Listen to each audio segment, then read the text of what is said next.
Ini yang menjadi kunci. Siapa sih yang dikatakan ulama itu siapa?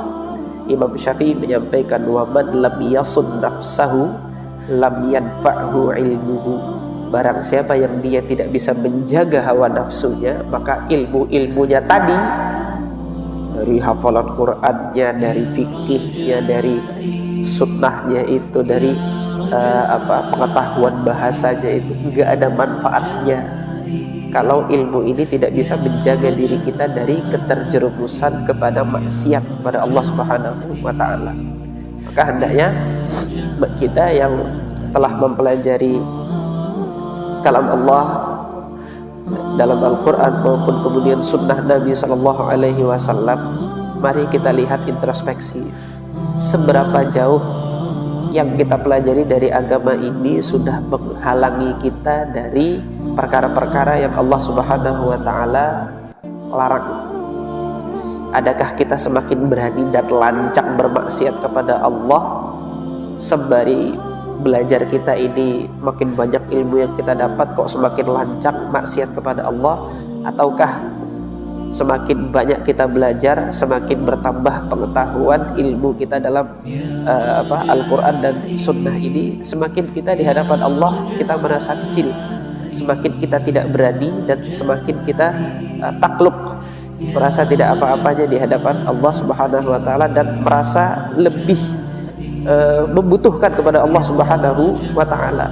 Apakah itu yang terjadi pada diri kita atau enggak? Atau kita semakin congkak, semakin menganggap tidak ada yang lebih hebat dari diriku, waliyadzubillah. Nah, yang demikian ini ilmunya tidak bermanfaat apabila dia tidak bisa menjaga dirinya ini dari keterjerumusan hal tersebut. Nah, maka inilah yang Allah Subhanahu wa ta'ala tegaskan dalam Al-Quran.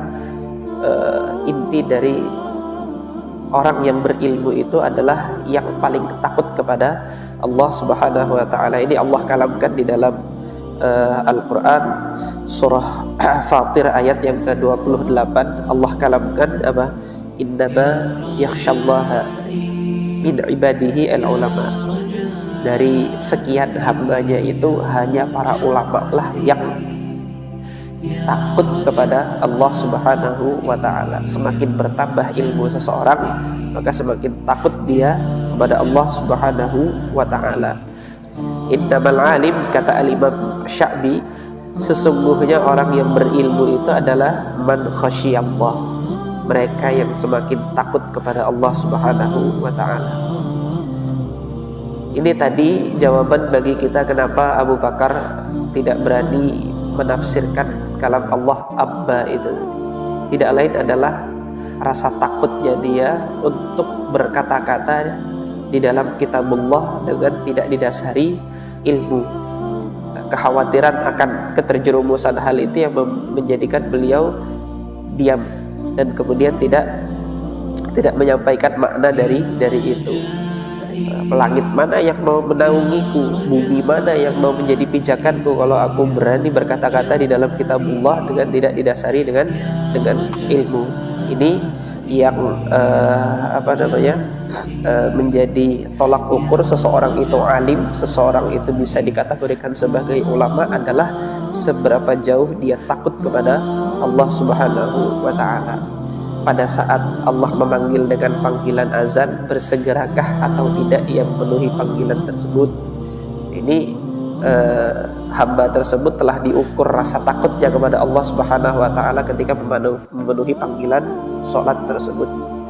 Nah, ketika Allah Subhanahu wa ta'ala berikan kesempatan untuk bangun malam, bersegera ingatkah kepada Allah Subhanahu wa ta'ala untuk sekedar mengambil air wudhu dan kemudian sholat beberapa rakaat, menengadahkan tangannya meminta mohon ampun kepada Allah?